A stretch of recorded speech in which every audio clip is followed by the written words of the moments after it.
wabarakatuh. Saya Sasang Fitriana ini dengan NIM 225221239. Di sini saya akan mempresentasikan hasil review jurnal saya yang berjudul Validity of Zakat Ration as Islamic Performance Indicator in Islamic Banking, a Canonic Model and Confirmatory Factor Analysis, atau dalam bahasa Indonesia yaitu validitas rasio zakat secara Islami, indikator kinerja dalam Islam perbankan, model Canonic, dan analisis faktor konfirmatori.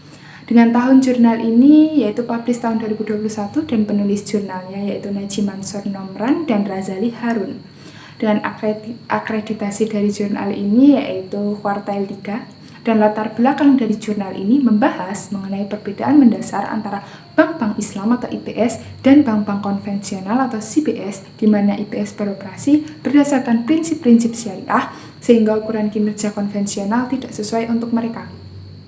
Banyak penelitian sebelumnya menggunakan ukuran kinerja konvensional untuk menilai kinerja IPS yang tidak mencerminkan tujuan dan nilai-nilai syariah yang mendasari operasi mereka.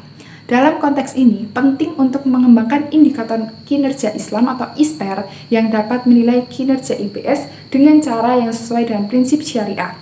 Zakat sebagai kewajiban Islam diusulkan sebagai alternatif indikator kinerja. Penelitian ini bertujuan untuk menguji validitas dari rasio zakat sebagai ukuran ISPER serta memberikan kontribusi pada literatur yang masih minim mengenai pengukuran kinerja IPS. Metodologi penelitian ini yaitu melibatkan analisis dari 214 operasi tahunan dari 37 bank Islam di Indonesia, Malaysia, Bahrain, Saudi Arabia, dan Uni Emirat Arab tahun 2007 sampai 2015. Penelitian ini menggunakan model Canonic, suatu faktor dan analisis faktor konfirmatori CFA dengan AMOS 23,0 untuk menguji validitas rasio zakat sebagai indikator kinerja Islam ISPER dibandingkan dengan ukuran kinerja konvensional atau KOSPER. Subjek penelitian ini adalah bank-bank Islam IPS yang beroperasi di Indonesia, Malaysia, Bahrain, Saudi Arabia, dan Uni Emirat Arab. Fokus utama dari penelitian ini adalah untuk menguji validitas rasio zakat sebagai indikator kinerja ISPER dalam konteks pengukuran kinerja bank-bank tersebut. Lalu untuk objek penelitian ini yaitu rasio zakat yang diukur melalui zakat atas aset atau ZOA dan zakat atas ekuitas atau ZOE sebagai indikator kinerja Islam ISPER pada bank-bank Islam. Penelitian ini juga membandingkan rasio zakat dengan ukuran kinerja konvensional atau KOPER seperti Return on Asset atau ROA dan Return on Equity atau ROE. Variabel penelitian ini ada variabel independen yaitu zakat atas aset atau ZOA, zakat atas ekuitas atau ZOE, variabel dependennya ada indikator kinerja Islam atau ISPER yang diukur melalui rasio zakat. Lalu ada variabel kontrol juga untuk ukuran kinerja konvensional atau KOPER yang diukur dengan Return on Asset atau ROA, Return on Equity atau ROE.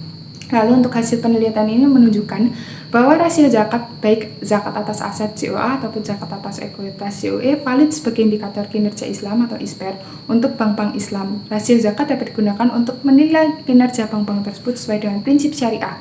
Selain itu, penelitian ini juga menemukan bahwa hasil kinerja yang diukur menggunakan rasio zakat memberikan perspektif yang berbeda dibandingkan dengan ukuran kinerja konvensional atau KOPER, seperti ROA dan ROE. Ini menegaskan perlunya pendekatan yang lebih sesuai untuk mengevaluasi kinerja bank-bank Islam.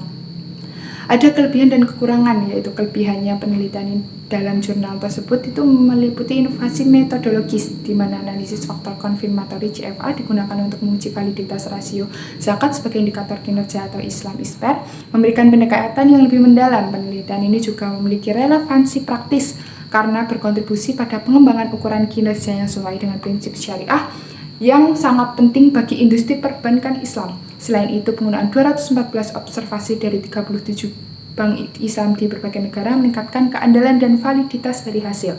Dengan membandingkan rasio zakat dengan ukuran kinerja konvensional seperti Return on Asset atau ROA dan Return on Equity atau ROE, penelitian ini menawarkan perspektif baru dalam evaluasi kinerja bank. Terakhir, penelitian ini juga memperkaya literatur mengenai kinerja bank Islam dan menekankan pentingnya zakat dalam penilaian kinerja keuangan. Lalu untuk kekurangan dari penelitian tersebut ada keterbatasan sampel, di mana meskipun mencakup 37 bank Islam, jumlah ini mungkin tidak cukup representatif untuk seluruh populasi bank Islam global sehingga dapat membatasi generalisasi hasil. Selain itu, penggunaan data historis yang mungkin tidak mencerminkan kondisi pasar yang berubah dengan cepat dapat mempengaruhi validitas dari hasil. Penelitian ini juga mungkin terlalu fokus pada rasio zakat sebagai indikator kinerja, mengabaikan faktor-faktor lain yang juga penting dalam penilaian kinerja bank. Meskipun menggunakan analisis faktor konfirmatori CFA, metodologi yang digunakan mungkin terbatas dan metode analisis lain dapat memberikan wawasan tambahan yang lebih komprehensif. Terakhir, penggunaan variabel kontrol yang terbatas dapat mengurangi kemampuan penelitian untuk mengidentifikasi hubungan yang lebih kompleks antara rasio zakat dengan kinerja bank. Untuk kesimpulannya sendiri, penelitian ini menegaskan bahwa rasio zakat, baik zakat atas aset atau zakat atas ekuitas, merupakan indikator yang valid untuk menilai kinerja bank Islam sesuai dengan prinsip syariah. Meskipun penelitian ini memiliki kelebihan seperti inovasi, metodologis, dan relevansi praktis, terdapat juga beberapa kekurangan termasuk keterbatasan sampel dan fokus yang mungkin terlalu sempit pada rasio zakat. Secara keseluruhan, penelitian ini berkontribusi pada pemahaman yang lebih baik mengenai evaluasi kinerja bank Islam dan menyoroti pentingnya integrasi zakat dalam penilaian kinerja keuangan. Penelitian ini lebih lanjut diperlukan untuk mengatasi kekurangan ini dalam memperluas pemahaman tentang faktor-faktor yang mempengaruhi kinerja bank Islam.